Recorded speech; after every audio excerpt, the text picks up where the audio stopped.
यहां पर श्रीमान गुलाम नबी जी ने भी और श्रीमान आनंद जी ने भी अफसरों के तबादले को लेकर के बड़ी पीड़ा व्यक्त की। और मैं देख रहा हूं जैसे पानी में चना सूखता है ऐसे सूख रहे हैं लोग। इतना दर्द हो रहा है इनको कि ट्रांसफर हो गई। मैं जरा कहना चाहता हूं, उपदेश देने से पहले जरा हम भी आईने में देख लें अपने आप को। 2004 में आपकी सरकार बनी थी।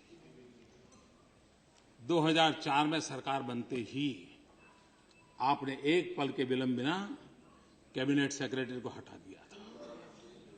आपकी 2004 में सरकार बनी थी। आपने सीनियरिटी को छोड़ करके फॉरेन सेक्रेटरी की नियुक्ति की थी। 2004 में आपकी सरकार बनी थी। आपने पल भर में होम सेक्रेटरी को निकाल दिया था। 2004 में आपकी सरकार बनी थी। आपने महत्वपूर्ण डिफेंस सेक्रेटरी को पल भर में निकाल दिया था। इतना ही नहीं, आपने अपमानित करके गवर्नरों को अंधेरे में रख करके निकाल दिया था। हमने ये काम नहीं किया। और गुलाम नबी जी, आप तो हेल्थ मिनिस्टर, आप हेल्थ मिनिस्टर थे जब आप ही के विभाग का एक सेक्रेटरी पोलियो के लिए यूएन का सम्मान प्राप्त कर रहा था। एक हाथ में यूएन का सम्मान चल रहा था और दूसरे हाथ में आपने निकाल दिया था। और इसलिए हम क्या क्या खोलना चाहते हैं तय करें। मैं नया हूं लेकिन खजाना बहुत बड़ा है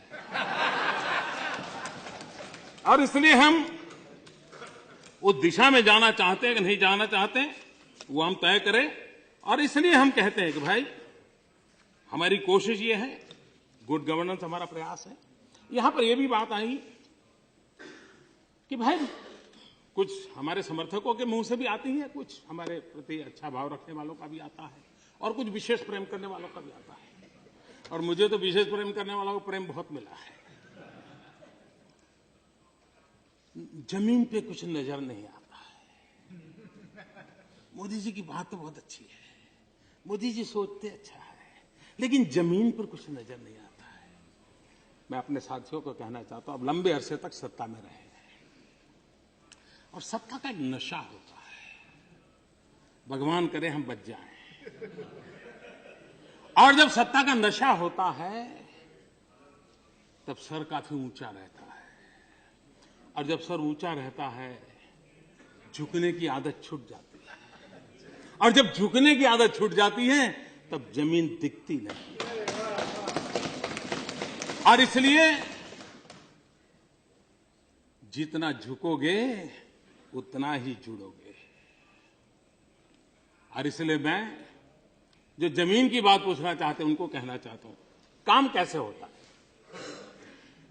रेलवे सरकार की, हाईवे सरकार के, लेकिन दोनों के बीच इतना टकराव चलता था कि 350 से अधिक प्रोजेक्ट हाईवेज के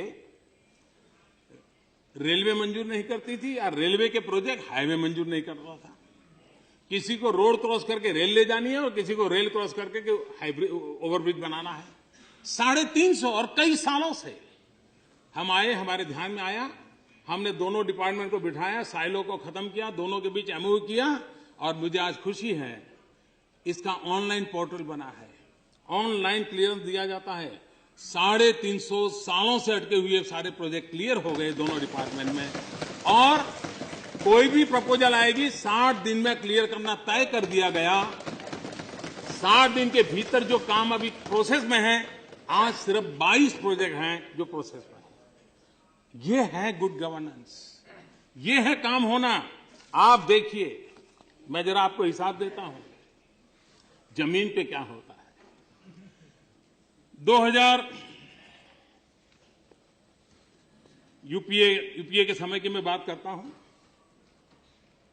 पर डे 7.4 किलोमीटर का हाईवे का अवार्ड होते थे और 5.2 किलोमीटर पर डे अचीव होता था। हमारे 9 महीने का हिसाब दे रहा हूं जी, आनंद जी।